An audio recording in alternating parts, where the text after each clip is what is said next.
Hello दोस्तों, क्या हाल है। तारीख आज 28 अक्टूबर, दिन शनिवार, हिंदी तिथि अश्विन पूर्णिमा, आज शरद पूर्णिमा है। और आइए बात करते हैं आज के मुख्य समाचार में देश भर की तमाम बड़ी खबरों पर नजर डालते हैं। देखिए, एक तो आज शरद पूर्णिमा पर चंद्र ग्रहण का साया रहेगा, यानी आज चंद्र ग्रहण भी लगने जा रहा है। और क्योंकि ये चंद्र ग्रहण भारत में भी पूर्ण रूप से दिखाई देगा, इसलिए इसका सूतक काल भी मान्य होगा और भारत में इसका पूरा प्रभाव भी दिखेगा। वैदिक पंचांग के मुताबिक ये चंद्र ग्रहण साल का जो अंतिम ग्रहण है, ये आज 28 अक्टूबर की रात 1:06 से शुरू होगा, जो की रात के 2:22 तक चलेगा। और चंद्र ग्रहण के ठीक 9 घंटे पहले सूतक काल भी प्रारंभ हो जाता है। और ऐसे में आज शाम को 4:44 से सूतक भी लग जाएगा, यानी शरद पूर्णिमा पर आज चंद्र ग्रहण का पहरा रहेगा। शाम 4 बजे से सूतक शुरू होगा और इसीलिए क्योंकि सूतक के समय पूजा पाठ भी नहीं की जाती है, तो शरद पूर्णिमा पर होने वाले कई सारे धार्मिक आयोजनों पर भी इसका असर पड़ेगा। जो मंदिरों में खीर का प्रसाद वगैरह बनाया जाता है देर रात, वो भी आज कई जगहों पर नहीं बनाया जाएगा, क्योंकि लगभग 4-4:15 बजे से ही सूतक काल का साया शुरू हो जाएगा। और सूतक काल के समय में भगवान का पूजा पाठ ये नहीं किया जाता है। हालांकि मंत्रों का जाप जरूर कर सकते हैं आप घर पर ही। आज 28 अक्टूबर की रात को लगने वाला ये चंद्र ग्रहण आंशिक चंद्र ग्रहण होगा और इसलिए कई जगहों पर शरद पूर्णिमा का उत्सव भी कल 29 तारीख को मनाया जाएगा। और आज चंद्र ग्रहण की वजह से ही देश के कई बड़े धार्मिक स्थलों के कपाट भी बंद रहेंगे। जैसे खाटू श्याम जी के दर्शन आज 3:30 बजे के बाद बंद हो जाएंगे। फिर कल वापस 29 तारीख सुबह 5:15 बजे दर्शन शुरू होंगे, है ना। और चलिए दोस्तों, आगे बढ़ते हैं खबरों में। देखिए, गेहूं और आटे की कीमतों को स्थिर करने के लिए केंद्र सरकार ने बड़ा फैसला लिया है। अब 200 टन के लिए बोली लगा सकेंगे थोक खरीदार। 1 नवंबर से ही यह नया नियम लागू हो जाएगा। इसके साथ ही पूरे भारत में प्रति ई नीलामी की कुल मात्रा को 2 लाख मीट्रिक टन से बढ़ाकर 3 लाख मीट्रिक टन कर दिया है। और घरेलू बाजार में गेहूं की आपूर्ति बढ़ाने के लिए आटा मिलर्स और छोटे व्यापारियों, थोक खरीदार वगैरह की ई नीलामी की मात्रा में भी 100 टन से बढ़ोतरी करके 200 टन कर दी है। सेबी ने भी एक बड़ा फैसला लिया। देखिए आप, गेहूं, सरसों, चना समेत कुछ डेरिवेटिव ट्रेडिंग पर लगी पाबंदी को दिसंबर 2024 तक बढ़ा दिया है, यानी कि तब तक इन चीजों पर ट्रेडिंग नहीं हो पाएगी। और आजकल प्याज की कीमतें भी काफी बढ़ रही हैं, आपको पता होगा। इसके भी दाम बढ़ते ही एक्शन में आई केंद्र सरकार। ग्राहकों को राहत देने के लिए बफर स्टॉक से सरकार ने बिक्री बढ़ाई है। अब आपको 25 रुपए प्रति किलो प्याज मिलेगा। प्याज की कीमतें अभी कुछ दिनों के दौरान ही 57% तक बढ़ी और इसीलिए ग्राहकों को राहत देने के लिए सरकार ने बताया कि इस साल देश के 22 राज्यों में अलग अलग स्थानों पर 1.5 लाख टन से भी ज्यादा बफर प्याज उतार दिया गया है अगस्त के बीच में। और अभी सरकार ने वापस इस वित्तीय वर्ष में 5 लाख टन का बैरल प्याज स्टॉक रखा है, जिसे मार्केट में रिलीज किया जाएगा। कल ही मैंने आपको अपडेट बताया था ना, कई जगहों पर हमारे देश में प्याज की कीमतें 70 रुपए प्रति किलो तक पहुंच चुकी हैं। और रिपोर्ट्स तो ये भी आ रही कि दिल्ली वगैरह में जल्द ही 150 रुपए किलो तक प्याज जा सकता है। तो मार्केट में हो हल्ला ना मचे, इसलिए सरकार पहले ही कीमतों को नियंत्रण करने के लिए ये कुछ फैसले लिए हैं। और वहीं देखिए, प्रधानमंत्री नरेंद्र मोदी ने इंडिया मोबाइल कांग्रेस IMC 2023 का उद्घाटन किया। राजधानी दिल्ली के भारत मंडपम में एक कार्यक्रम हो रहा है। और देखिए, पीएम मोदी को इस उद्घाटन में आकाश अंबानी ने भारत की पहली सैटेलाइट ब्रॉडबैंड जियो स्पेस फाइबर से भी रूबरू करवाया। 3 दिन तक दिल्ली में चलेगा ये कार्यक्रम। रिलायंस जियो की तरफ से स्पेस फाइबर टेक्नोलॉजी पेश की। इसका मकसद है भारत के दूर दराज इलाकों तक भी हाई स्पीड इंटरनेट पहुंचाया जाएगा। और टेक्नोलॉजी से एक और अच्छी खबर है, इंडिया मोबाइल कांग्रेस में एरिक्सन कंपनी 6G टेक्नोलॉजी भी लेकर आई है। भारत के लिए बड़ी अच्छी खुशखबरी तो यह दोस्तों की जहां 5G में भी भारत ने बड़ी छलांग लगाई है। पिछले 1 साल में तीसरे नंबर पर पहुंच चुका है हमारा इंडिया 5G इंटरनेट के मामले में। देश में 85% 5G नेटवर्क जियो का है अभी, ये कहना है आकाश अंबानी का। और दोस्तों, इस IMC उद्घाटन में पीएम मोदी ने भी कई बड़ी बातें कही। वो बोले कि बहुत ही कम समय में भारत ने यूनिकॉर्न सेंचुरी लगाई है। दुनिया के टॉप 3 स्टार्टअप इकोसिस्टम में पहुंच चुका हमारा भारत। कांग्रेस पर भी आरोप लगाते हुए वो बोले कि 2014 में लोगों ने उसे फेंक दिया क्योंकि कांग्रेस आउटडेटेड फोन है। पीएम बोले, पहले मोबाइल और सरकार दोनों हैंग होते थे, 2014 में जनता ने इसे बदल दिया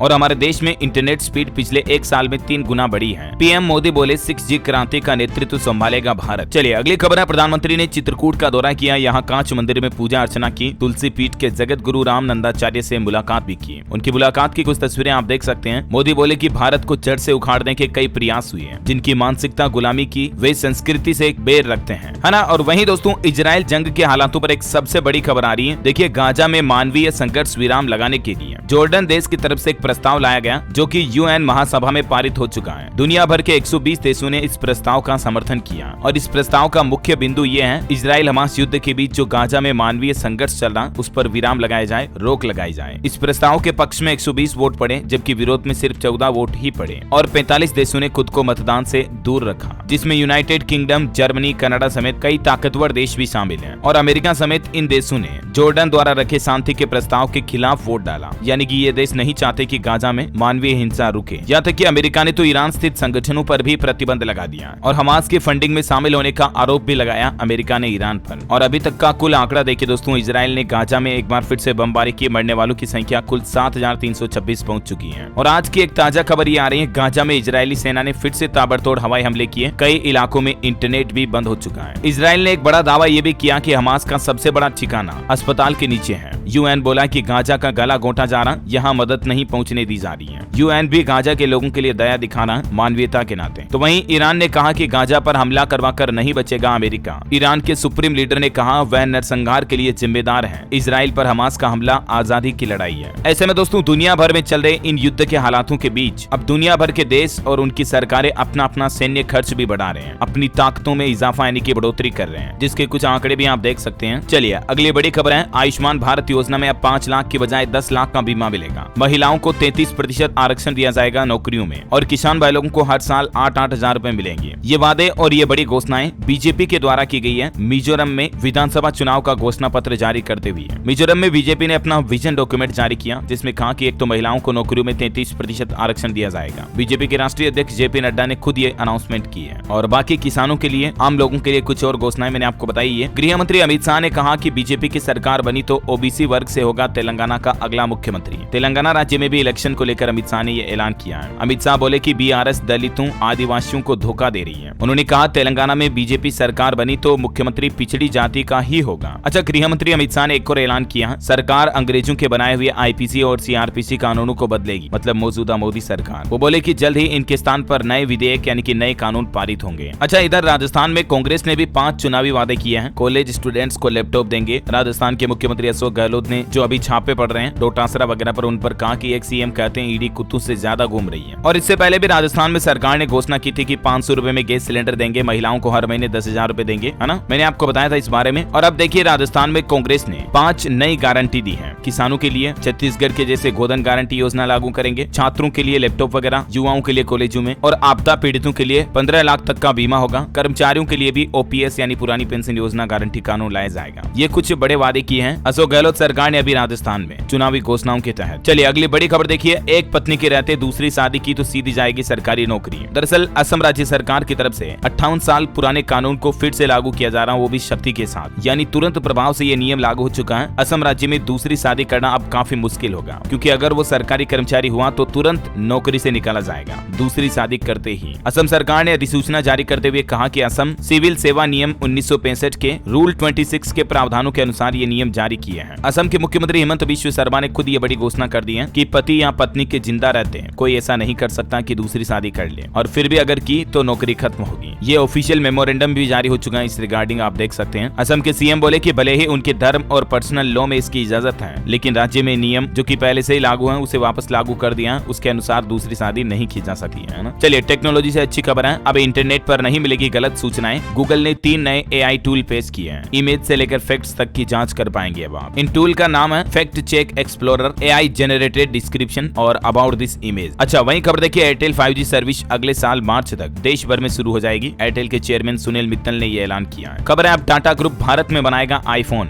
विस्ट्रॉन के अधिग्रहण को मिली मंजूरी। विस्ट्रॉन के साथ टाटा की 1000 करोड़ में एक डील फाइनल हुई है और अगले 2.5 साल में इसका प्रोडक्शन भी भारत में शुरू हो जाएगा, तब तक प्लांट वगैरह रेडी किए जाएंगे। और एक बड़ी चौंकाने वाली खबर देखिए, कश्मीर मुद्दे को लेकर प्रोपोगेंडा फैला रहा तंगहाल पाकिस्तान। दुनिया भर में पाकिस्तान एम्बेसियों को आईएसआई ने यह आदेश दिया है कि बच्चों को भारत विरोधी कविताएं और भाषण दें। देखिए मतलब भारत के प्रति नफरत फैलाते हैं ये पाकिस्तानी सरकारें वहां के लोगों और बच्चों के बीच। अच्छा, खबर है आम आदमी पार्टी सांसद संजय सिंह की कस्टडी 10 नवंबर तक बढ़ी। वो बोले कि मोदी जी की जांच हो तो उन्हें जिंदगी भर जेल में ही रहना पड़ेगा। वैसे आपको बता दूं ये भी दिल्ली शराब घोटाले मामले में ही हिरासत में है। वहीं दिल्ली में सिविल डिफेंस वॉलंटियर्स को हटाने का प्रस्ताव भी मंजूर हुआ। सरकार ने ही एलजी के पास भेजी फाइल। अब केजरीवाल सुप्रीम कोर्ट में अपील करेंगे इस मुद्दे को। चलिए एक रिपोर्ट देखिए जरा। पंजाब महाराष्ट्र में सबसे ज्यादा विदेश पढ़ने जाते हैं छात्र, जो कि यूएस, यूके, कनाडा, ऑस्ट्रेलिया, ये हमारे भारत के युवा स्टूडेंट्स की सबसे पहली पसंद है और 2025 तक ये संख्या 20 लाख पहुंचने का अनुमान है। एसडीएम ज्योति मौर्य मामले पर एक खबर आ रही कि पति की टेंशन से छुटकारा पाने के बाद ज्योति मौर्य को एक और गुड न्यूज मिली है, और वो ये कि ज्योति मौर्य पर जो भी उसके पति आलोक मौर्य ने गंभीर आरोप लगाए थे, उन सभी भ्रष्टाचार वाले आरोपों से मुक्त हो चुकी है ज्योति मौर्य। जांच में भ्रष्टाचार के सबूत नहीं मिले हैं। अच्छा, अभी तो अपन कुछ और महत्वपूर्ण और काम की खबरें देखेंगे दोस्तों, लेकिन वीडियो में आगे बढ़ने से पहले आपसे एक गुजारिश है, अगर आपने डीएलएस न्यूज चैनल को अभी तक भी सब्सक्राइब नहीं कर रखा ना, तो सब्सक्राइब करके बेल आइकन दबा दो और इस वीडियो पर एक छोटा सा प्यार भरा लाइक भी कर दीजिएगा। चलिए आज के मौसम समाचार पर नजर डाल लेते हैं। राजस्थान राजस्थान के 4 जिलों में हल्की फुल्की बारिश हो सकती है। झारखंड में भी कुछ जिलों में कुछ इलाकों में बारिश की संभावना है। और बाकी स्काईमेट वेदर की रिपोर्ट के मुताबिक अगले 24 घंटों के दौरान मौसम की संभावित गतिविधि क्या रह सकती है, आप देख सकते हैं स्क्रीन पर। और वहीं सराफा बाजार पर नजर डालें तो देखिए सोने की कीमतों में कोई बदलाव नहीं हुआ। चांदी 400 रुपए कमजोर हुई है। सोने का भाव 62,000 रुपए प्रति 10 ग्राम पर स्थिर है और चांदी 400 रुपए की गिरावट के साथ 74,600 रुपए प्रति किलोग्राम पहुंच गई है। और सराफा मार्केट की बात हो रही है तो मैं आपको मार्केट के कुछ और अपडेट भी बता देता हूं। देखिए आकाश, ईसा और अनंत अंबानी की RIL बोर्ड में एंट्री हो चुकी है। रिलायंस इंडस्ट्रीज लिमिटेड में अब ये बोर्ड का हिस्सा होंगे। शेयर होल्डर्स ने ईसा आकाश को 98% से ज्यादा और अनंत को 92% से ज्यादा वोट दिए। नीता अंबानी बोली कि लड़कियां और लड़कियों को बराबर हक दिया, हमने व्यापार में तीनों बच्चों को बराबर हिस्सेदारी दी है। और वैसे ईसा अंबानी के नेतृत्व में रिलायंस इंडस्ट्रीज लिमिटेड का लाभ भी काफी ज्यादा बढ़ा है। देखिए आप सितंबर की दूसरी तिमाही में 27% बढ़ोतरी हुई नेट प्रॉफिट में। और मैं आपको आए दिन मार्केट से जुड़ी खबरें क्यों बताता हूँ आपको पता है? जैसे आप मान लीजिए अगर स्टॉक मार्केट में निवेश वगैरह करते हो तो इस तरह से कंपनीज की फाइनेंशियल कंडीशंस और उसके फाइनेंशियल आंकड़ों को देख करके अच्छी एनालिसिस करके निवेश किया करो। और मौजूदा समय में मार्केट के हालात क्या चल रहे हैं, जैसे दुनिया भर में चारों तरफ युद्ध का माहौल है। पिछले साल भर से तो रूस यूक्रेन युद्ध चल रहा है, अभी वापस इजराइल हमास जंग चल रही है। और इस बीच मैंने आपको खबर भी बताई थी कि दुनिया भर के देश अपना सैन्य खर्च भी बढ़ा रहे हैं। दुनिया भर की सरकारें भी अपनी अपनी डिफेंस टेक्नोलॉजी को मजबूत कर रही है। ऐसे में दोस्तों अब आप यहाँ पर देख पा रहे एक अपॉर्चुनिटी है। अगर आप स्टॉक मार्केट में निवेश करते हो तो डिफेंस सेक्टर एक बेहद अच्छा ऑप्शन हो सकता है, राइट? क्योंकि भविष्य में आने वाले कुछ ही सालों में इस क्षेत्र में आपको जोरदार तेजी देखने को मिलेगी। तो आपको पता होगा इसी डिफेंस सेक्टर से जुड़ी एक कंपनी अपोलो माइक्रोसिस्टम लिमिटेड, जिसके बारे में हाल ही में स्टॉक एनालिसिस मैंने आपको DLS न्यूज पर बताई भी थी। वैसे आपको बता दूं ये मेरी तरफ से कोई बाइंग रिकमेंडेशन नहीं है, just for information educational purpose समझिए जरा। इसका स्टॉक प्राइस अभी चल रहा है 74 रुपए 90 पैसे, ठीक है। अब इसके कुछ फाइनेंशियल रिजल्ट्स देखिए जरा। पिछले 6 महीने में इस कंपनी ने अपने इन्वेस्टर्स को 138% तक रिटर्न दिया और एक साल की देखा जाए तो 245 लगभग 250% रिटर्न दिया अपने इन्वेस्टर्स को पास्ट 1 ईयर में अभी के स्टॉक प्राइस के अकॉर्डिंग। और भी ये Apollo microsystem company aerospace, defence और स्पेस टेक्नोलॉजी रिलेटेड बिजनेस भी करती है। हाल ही में इस कंपनी ने 150 करोड़ का निवेश किया है। 3 लाख स्क्वायर फीट का ये इंफ्रास्ट्रक्चर भी बना रहे हैं बल्क प्रोडक्शन के लिए। इसकी कुछ सब्सिडरी कंपनीज भी है, Apollo defence industries private limited, DRDO के साथ भी इनका एक बड़ा कॉन्ट्रैक्ट साइन हुआ हाल ही में। और इनके क्लाइंट में कई सारी गवर्नमेंट कंपनीज भी हैं, जैसे इसरो, NMDC, DRDO मैंने आपको बताया, भेल, ONGC वगैरह वगैरह। और भी इस कंपनी के स्टॉक एनालिसिस के बारे में कंप्लीट जानकारी आप देखना चाहते हैं तो डेडिकेटेड वीडियो का लिंक मैं नीचे डाल दूंगा। वैसे अगेन ध्यान रखिएगा मेरी तरफ से ये कोई बाइंग रिकमेंडेशन नहीं है, जस्ट फॉर इन्फॉर्मेशन मैंने आपको ये शॉर्ट अपडेट बता दिया एनालिसिस। आप किसी भी कंपनी में निवेश करो दोस्तों, कुल मिलाकर के उसकी A to Z इन्फॉर्मेशन देखो, उसके हिस्टोरिकल डेटा देखो और उसके बाद आप अपने फाइनेंशियल एडवाइजर की राय लो और उसके बाद ही निवेश करो, ठीक है। चलिए आगे बढ़ते हैं बड़ी खबरों में। देखिए आप खेल समाचार पर खबर है, वनडे विश्व कप 2023 के सबसे रोमांचक मुकाबले में हार गया पाकिस्तान और अब इस वर्ल्ड कप से पाकिस्तान की सेमीफाइनल की उम्मीदें भी लगभग खत्म हो चुकी हैं। कल पाकिस्तान का मुकाबला था साउथ अफ्रीका के साथ, लेकिन एक विकेट से साउथ अफ्रीका इस मैच में जीत गया। इसके साथ ही इस टूर्नामेंट में पाकिस्तान को लगातार चौथी हार भी मिली। दोस्तों ये वर्ल्ड कप तो पाकिस्तान को हमेशा याद रहेगा, किसी बुरे सपने से कम नहीं है उसके लिए। वैसे देखिए वर्ल्ड कप में व्यूवरशिप यानी कि ऑडियंस में भी 43% तक का इजाफा हुआ। स्टेडियम आने वाले दर्शकों की संख्या भी 2019 के मुकाबले इस साल 2 लाख ज्यादा है। चलिए अगली अच्छी खबर आ रही है कि 8 भारतीयों को नहीं होगी फांसी, जो कतर ने हाल ही में हमारे भारतीय नौसेना के पूर्व अफसरों को ये सजा सुनाई थी। तो इस पर अब भारत एक्शन लेने जा रहा, कतर को लाइन पर लाएगा भारत। खबर है असेंबली इलेक्शन यानी कि विधानसभा चुनाव को लेकर 5 राज्यों में सुरक्षा बलों की 17 कंपनियों की तैनाती के आदेश जारी हो चुके हैं। 1.5 लाख जवानों पर जिम्मेदारी होगी चुनाव को सुरक्षा और शांतिपूर्ण करवाने की। और टेक्नोलॉजी से खबर देखिए, गूगल प्ले स्टोर अब और ज्यादा सुरक्षित हो चुका है, आसानी से कर सकेंगे AI कंटेंट की शिकायत। एक बड़ी चौंकाने वाली रिपोर्ट देखिए जरा, वायु प्रदूषण के कारण जल्द युवा हो रही बच्चियां। एनवायरमेंटल हेल्थ पर्सपेक्टिव रिपोर्ट में ये बड़ा खुलासा हुआ है। जी हाँ, वैज्ञानिकों की स्टडी में ये भी पता चला कि जिन बच्चियों में माहवारी की शुरुआत जल्दी हो जाती है उनमें बड़ी होने पर स्वास्थ्य संबंधित परेशानियां भी ज्यादा होती हैं। और हैरानी की बात तो यह है कि वायु प्रदूषण की वजह से आजकल की बच्चियों में, लड़कियों में जल्दी युवा होने के लक्षण सामने आ रहे हैं, जो बेहद चिंताजनक है। एमोरी और हार्वर्ड विश्वविद्यालय के वैज्ञानिकों ने यह बड़ा चौंकाने वाला खुलासा किया स्टडी में। 10 से 17 साल की 5000 से भी ज्यादा बच्चियों पर रिसर्च की, तब जाकर ये आंकड़े सामने आए। अब जरा सोचिए वायु प्रदूषण कितना नुकसान पहुंचा रहा है। लाखों लोगों की मौत तो हर साल कर ही रहा है, उसके अलावा बच्चियां भी जल्दी मैच्योर हो रही हैं, जल्दी बड़ी हो रही हैं, जल्दी युवा हो रही हैं। उनमें माहवारी की शुरुआत भी जल्दी हो जाती है वायु प्रदूषण की वजह से। और हमारे देश में भी दिल्ली वगैरह में पोल्यूशन बहुत ज्यादा है, आपको पता होगा। और अब देखिए सरकार ने कुछ और नई पाबंदियां भी लागू कर दी हैं। BS3 और 4 डीजल बसों की एंट्री पर भी रोक लगा दी है। और रिपोर्ट तो यह है कि यूं ही जहरीली होती रही अगर दिल्ली की हवा, तो दिवाली से पहले ग्रेप 3 कानून भी लागू हो सकते हैं। दिल्ली के अलावा मुंबई की हवा भी खतरनाक स्तर पर पहुंची। दिल्ली, नोएडा, गुरुग्राम की हवा तो खराब चली रही है। पंजाब, हरियाणा में अब भी पराली जलाई जा रही है। और प्रदूषण पर रोक लगाने के लिए सरकार इलेक्ट्रिक व्हीकल को बढ़ावा दे रही है। देखिए प्लान, देश के 169 शहरों में 2030 तक दौड़ेगी 10,000 इलेक्ट्रिक बसें भी। परिवहन परिवहन सुविधा के विस्तार पर सरकार ने चर्चा की। चलिए दोस्तों, खबर है नौसेना के लिए 26 राफेल जेट खरीदेगा भारत, फ्रांस सरकार को सौदे के लिए भेजा अनुरोध पत्र। अच्छा, सोशल मीडिया पर आजकल एक वीडियो वायरल हो रहा है जिसमें अचानक आसमान में उड़ने लगे बजरंग बली। लोगों ने जय हनुमान के नारे भी लगाए। दरअसल इस वीडियो में आपको साइंस, टेक्नोलॉजी, विश्वास और आस्था का एक अनोखा मिलन देखने को मिलेगा, इसीलिए मैं आपको ये वीडियो बता रहा हूँ, देख सकते हैं आप। दरअसल ये एक अनोखा ड्रोन है जो हनुमान जी के लुक में है, देख सकते हैं आप, और वाकई में ऐसा लग रहा मानो हनुमान साक्षात उड़ रहे हैं। आप भी जय श्री राम, जय बजरंग बली, जय हनुमान कमेंट बॉक्स में लिख दीजिए फटाफट इसी बात पर, और बजरंग बली के लिए एक लाइक भी कर दीजिए यार। चलिए आगे बढ़ते खबरों में देखिए आप। उत्तर प्रदेश के बाहुबली मुख्तार अंसारी को 10 साल की सजा सुना दी गई है। गैंगस्टर एक्ट के तहत कोर्ट ने यह सजा सुनाई और 5 लाख रुपए का जुर्माना भी लगाया। खबर है नोबेल पुरस्कार को भी गणित में शामिल करने के लिए लाखों लोगों ने हस्ताक्षर किए। कहा कि मैथ्स के बिना तो दुनिया जीरो है। वैसे ये एक अमेजिंग और चौंकाने वाला फैक्ट है कि गणित के क्षेत्र में कोई कितना ही क्यों ना फाड़ ले, कितनी ही बड़ी खोज क्यों ना कर ले, उनको नोबेल पुरस्कार नहीं दिया जाता है। ज्यादातर शांति के क्षेत्रों में नोबेल पुरस्कार दिया जाता है, राइट। अल्फ्रेड नोबेल ने यह पुरस्कार को चलन में शुरू किया था, जो कि खुद उन्होंने फिजिक्स और केमिस्ट्री के क्षेत्र में बड़ा योगदान दिया। तो अब मैथ्स के क्षेत्र में भी नोबेल पुरस्कार शुरू करने की दुनिया भर के एक्सपर्ट, साइंटिस्ट, वैज्ञानिक अपील कर रहे हैं। चलिए खबर है दोस्तों, सेबी ने इस दिवाली पर मुहूर्त ट्रेडिंग का समय भी जारी कर दिया। 1 घंटा दिवाली के दिन 12 नवंबर 2023 को शाम 6 से 7:15 बजे तक मुहूर्त ट्रेडिंग के लिए बाजार खुला रहेगा। और खबर देखिए, शहीद जवानों की स्मृति में रेलवे सुरक्षा बल 28 तारीख को सम्मान समारोह मनाएगा। चंद्रयान 3 पर इसरो ने एक नया अपडेट जारी किया। चांद की सतह पर उतरते ही विक्रम लैंडर से बना शानदार इजेक्टा हेलो। इसरो का कहना है कि विक्रम लैंडर ने 2 टन धूल उड़ाई थी और चंद्रमा पर इस धूल से एक चमकदार आभा मंडल बना, फिर ये 108 वर्ग मीटर में फैल गया। अच्छा, खबर देखिए, राजस्थान में बच्चों के लिए पहला चरण 30 अक्टूबर से शुरू होगा। बच्चों को विटामिन ए की खुराक पिलाई जाएगी। बैंकिंग न्यूज से खबर है, IDBI बैंक ने अपनी स्पेशल FD स्कीम पर निवेश की अंतिम तारीख को 30 नवंबर तक बढ़ा दिया। अमृत महोत्सव FD योजना चला रखी है IDBI बैंक ने, जिसमें आपको 0.8% तक का रिटर्न मिलता है। और खबर देखिए दोस्तों, सिलिकॉन वैली से बिहार आई पहली अमेरिकन AI आर्टिफिशियल इंटेलिजेंस वाली कंपनी। बिहार पटना में खोला अपना ऑफिस। टाइगर एनालिटिक्स कंपनी ने अपना वर्किंग ऑफिस ये बिहार में खोला है। और वहीं खबर देखिए, पंजाब में सिर्फ ग्रीन पटाखे चलाने की परमिशन होगी। आने वाले गुरु पर्व, दिवाली, क्रिसमस जैसे त्योहारों पर आतिशबाजी के लिए सरकार ने समय भी तय किया है। पंजाब सरकार की तरफ से जारी आदेशों के मुताबिक समय आप देख सकते हैं, अलग अलग पर्वों पर कितने समय तक आप ग्रीन पटाखे जला सकेंगे। दिवाली पर रात 8 से 10 वगैरह वगैरह और देख सकते हैं आप। पंजाब के पर्यावरण मंत्री मीत हेयर बोले कि दिवाली गुरु पर्व पर सिर्फ 2 घंटे इजाजत होगी और क्रिसमस नए साल पर सिर्फ 35 मिनट अनुमति मिलेगी, वो भी कम प्रदूषण वाले पटाखे जलाने की। चलिए खबर है भारत के लिए बड़े गर्व की बात देखिए, एशियन पैरा गेम्स में चीन में लक्षित यादव ने जीता कांस्य पदक। 4 साल पहले इन्हें चोट लगी थी मगर हौसला नहीं आ रही है। ये व्हील चेयर पर बैठे बैठे जेवलिन थ्रो भाला फेंक में 21 मीटर इन्होंने भाला फेंका है। ये हरियाणा के रेवाड़ी जिले के रहने वाले हैं और हरियाणा रोहतक के शक्ति को भी नेशनल गेम्स में 2 मेडल मिले। 23 सेकंड में 200 मीटर दौड़कर जीता गोल्ड। गोला फेंक में सिल्वर मेडल भी अपने नाम किया। इनका जोरदार स्वागत भी हुआ, देख सकते हैं आप, नोटों की माला पहनाकर। अच्छा, खबर देखिए, राजस्थान में मालासेरी डूंगरी मंदिर देवनारायण जी के मंदिर में मोदी के लिफाफे में 21 रुपए वाली बात अफवाह है। वहाँ के पुजारी ने एक बार फिर से बयान जारी करते हुए कहा कि प्रियंका गांधी ने काल्पनिक कहानी बनाकर लिफाफे का जिक्र किया। बड़ी खबर देखिए, उत्तर प्रदेश के मुख्यमंत्री योगी आदित्यनाथ करोड़ों की सौगात देने जा रहे हैं। अपने कानपुर दौरे के दौरान 100 बिजली स्टेशन समेत 153 कार्यों का लोकार्पण और शिलान्यास करेंगे। आज शनिवार को 501 करोड़ रुपए की विकास कार्यों की सौगात देंगे सीएम योगी कानपुर में। अच्छा, वहीं देखिए, मध्य प्रदेश में इलेक्शन को लेकर यूथ चला बूथ वोटिंग एंड चुनाव आयोग की तरफ से नया लोगो जारी किया गया। बच्चों, अधिकारियों व ग्रामीणों ने जागरूक भी किया। मध्य प्रदेश हाईकोर्ट का एक बड़ा फैसला, भगोड़ा घोषित करने से पहले 30 दिन का समय देना अनिवार्य है किसी भी अपराधी को। ये एक नए नियम के तहत आदेश जारी हुआ है। और खबर है दोस्तों, अगले महीने 7 नवंबर से 3 दिन उत्तराखंड के दौरे पर पहुंचेगी हमारे देश की राष्ट्रपति द्रौपदी मुर्मू। और इससे पहले हाल ही में उपराष्ट्रपति ने भी उत्तराखंड का दौरा किया। धनखड़ बोले कि केदारनाथ आकर शांति का अनुभव किया। उत्तराखंड में 3 दिवसीय the Beatles the Ganga festival का आगाज भी हो चुका है। मुख्यमंत्री पुष्कर सिंह धामी ने खुद इसका उद्घाटन किया। बड़ी खबर देखिए, पंजाब में बठिंडा में कंज्यूमर कोर्ट ने फैसला सुनाया। कहा, पूर्व मकान मालिक के बकाया बिजली बिल पर नए मकान मालिक की कोई जिम्मेदारी नहीं होगी। खबर है, 5G लैब के लिए गुजरात के 3 संस्थानों का चयन हुआ। देश के